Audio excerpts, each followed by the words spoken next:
નમસ્કાર દર્શક મિત્રો, પવિત્ર શ્રાવણ માસ ચાલી રહ્યો છે. આપણે વિવિધ ધાર્મિક સ્થળો ઉપર શ્રી મહાદેવજીના દર્શન કરવા માટે દર સોમવારે જઈએ છીએ. ગયા સોમવારે આપણે જૂનાગઢના શ્રી ભવનાથ મહાદેવ મંદિરના દર્શન કર્યા. આજે હું તમને લઈ જઈ રહ્યો છું જામનગરના લાલપુરની બાજુમાં આવે શ્રી ભોળેશ્વર મહાદેવ મંદિરના દર્શન કરવા. તો ચાલો દર્શન કરવા જઈએ. મહાદેવ હર મહાદેવ હર.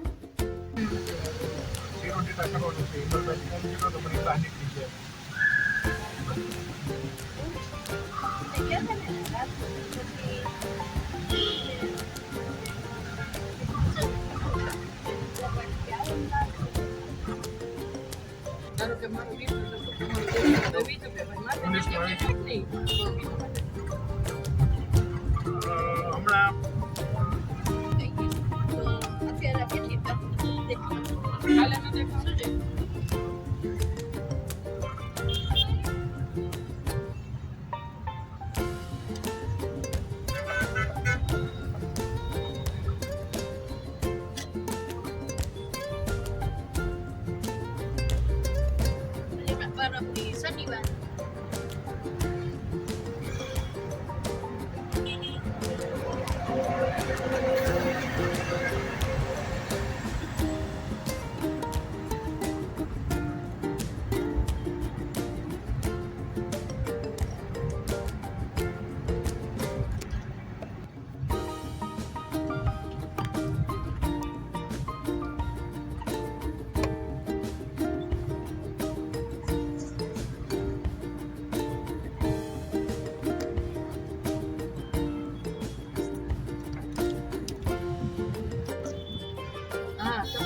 લાલપુર ચોકડી જાય.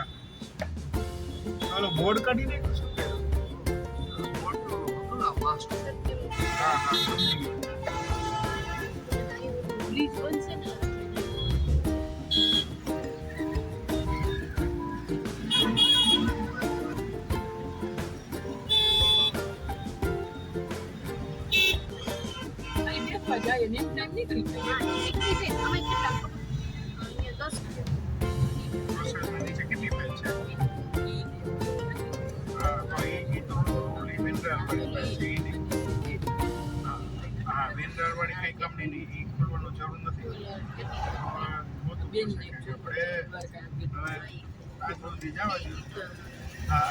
સાંજે અત્યારે ઘોડેશ્વર જવું છે દાદાને બનાવવા. પાકું સાહેબ, પાકું. હા ભલે.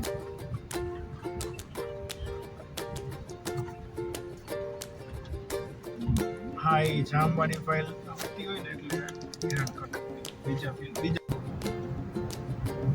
દર્શક મિત્રો, અત્યારે આપણે છીએ જામનગર લાલપુર હાઈવે પર મસ્ત મજાના વરસાદી વાતાવરણમાં શ્રી મહાદેવના દર્શન કરવા જવા માટે આનંદ ઉત્સાહ બહુ અનેરો આવે છે ને એકદમ ક્લિયર વાતાવરણ, સરસ વાતાવરણ, વરસાદી વાતાવરણમાં લાવો જોવા મળે છે. ખૂબ જ સુંદર છે. લાલપુર હાઈવે પર મુરીલા ગામ આવે છે. ત્યાંથી જમણી તરફ જતાં 2 કિલોમીટર દૂર શ્રી ભોળેશ્વર મહાદેવ મંદિર આવેલું છે. ગ્રામ્ય વિસ્તાર હોવાથી આપ આપણું વાહન નિરાતે ચલાવવા તથા સેફટીનું ધ્યાન રાખવા નમ્ર વિનંતી છે.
બોલો ઘોડેશ્વર ભગવાનની જય જય. દર્શક મિત્રો, આપણે આવી પહોંચ્યા છે શ્રી ભોળેશ્વર મહાદેવ મંદિર ગજડા.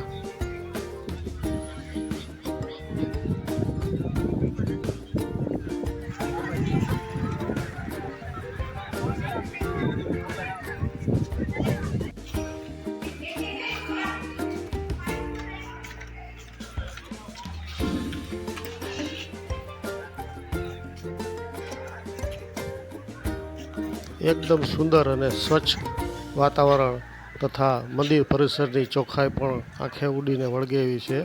આપ ત્યાં ધાર્મિક વાતાવરણ ખૂબ જ સુંદર રીતે ઉજવાઈ રહ્યું છે તે નિહાળી શકો છો.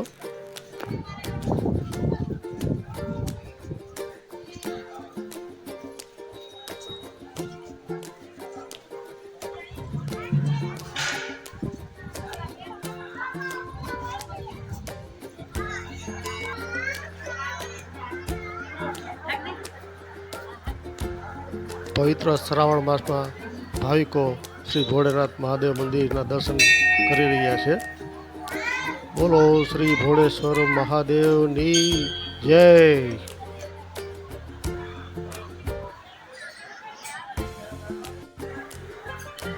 બોલો શ્રી ભોળેશ્વર મહાદેવની જય.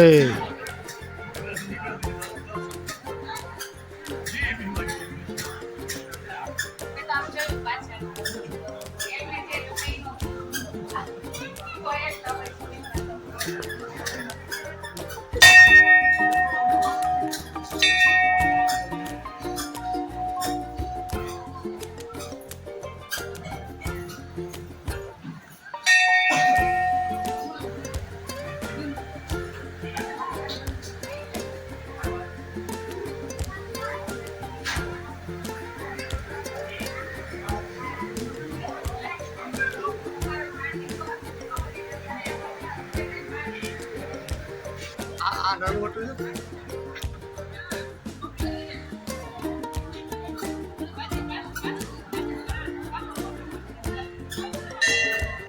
મહાદેવ મહાદેવ.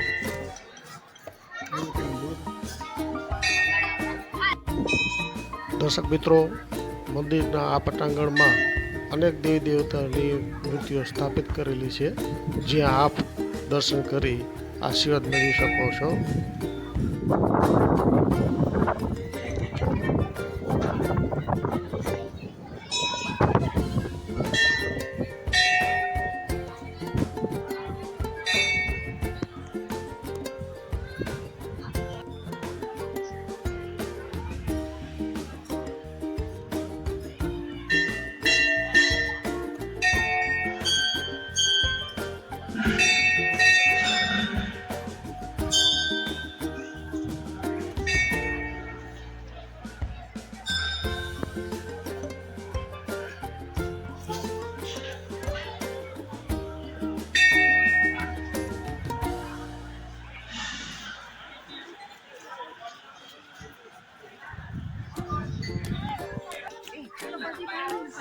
ઢાઢર નદીના કિનારે આવેલું આ પવિત્ર સ્થળ ત્રિવેણી સંગમ તરીકે પણ જાણીતું છે, જ્યાં વાર તહેવારે અથવા તો પિતૃઓના શ્રાદ્ધ માટે અથવા તો બીજા ધાર્મિક પ્રસંગોએ અહીં લોકોનો માનવ મેળામણ ઉમટી પડે છે.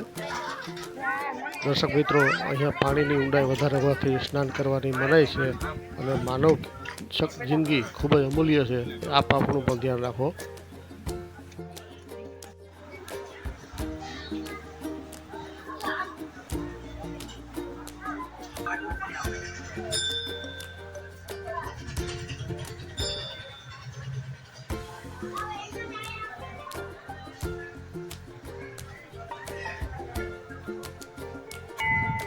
મારું નામ વિનોદગીરી ભૂપતગીરી ગૌસ્વામી. હું ભોળેશ્વર મહાદેવના પૂજારી છું અને આ મંદિર ભોળેશ્વરનું જામનગર તાલુકાનું લાલપુર તેનું ગામ ગજણાની સીમમાં આવેલું છે. આ 450 થી 500 વર્ષ જૂનું એવું અહીંયા ઇતિહાસમાં દર્શાવેલું. અહીં મેન વસ્તુ એવી છે કે ઘોડેશ્વરની જીગાની અંદરમાં ત્રિવેણી સંગમ અહીં ભેગો થાય છે. ત્રિવેણી સંગમનો મેન મહત્વ એ છે કે અહીં પિતૃ કાર્ય કે ભાદરવો છે, કારતક છે, ચૈતર છે, તેની અંદર પિતૃ કાર્ય કરવા માટેનું મોટામાં મોટું સ્થળ હોય તો તે આ ઘોડેશ્વર મહાદેવ મંદિર છે. અમારો અહીંયા 350 માણસનું કુટુંબ આ મંદિર ઉપર બધા ધંધાથી અને ધંધો કરી અને થોડી થોડી જમીનમાં પોતાના ગુજરાન ચલાવે છે. ત્રિવેણી સંગમના કારણે અહીં પિતૃ કાર્ય કરવા માટે પછી 13-14 અમાસ આ 3 દિવસ અહીં મોટામાં મોટું કોઈ મેળો અને એક ફરવાલાયક સ્થળના હિસાબે અહીં માણસો જામનગરથી આજુબાજુના રાજકોટ, લાલપુર, ખંભાળિયા આ બધા લોકો અહીં બહુ આવે છે અને ઘોડેશ્વર મહાદેવની માનત રાખતા દાદા તેમનું કાર્ય પૂરું કરે છે. એટલા માટે આ મંદિરનું અને આ મંદિરનું પીસાવાડિયા ઉતાર તેમના ભાઈ નારણભાઈ કરીને હતા પીસાવાડિયા. તેમની ગાય અહીંયા દોવાઈ જતી અને એના ગોવારને ખબર પડી કે આ જગ્યાએ ગાય દોવાઈ જાય છે એટલે એને એના ગાયના માલિકને વાત કરી અને અહીંયા રાખડા ઉપર દોર પોતે ગાય દોવાઈ જતી જોતા બધાએ ભેગા થઈ અને રાખડો ખોલ્યો તો તેની અંદરમાં આ શિવલિંગ ભોળોનાથ દાદો ત્યાં પ્રગટ થયેલો. આ સિવાય અમાસના મેળાની અંદર કોઈ મેળો કે મનોરંજનનું નથી, પણ આ વસ્તુ અહીંની પાણી રેડવાનું પિતૃ મોક્ષાર્થે કામ કરવા માટે આ મંદિરનું વધારે મહત્વ છે. મહાદેવ હર હર હર મહાદેવ.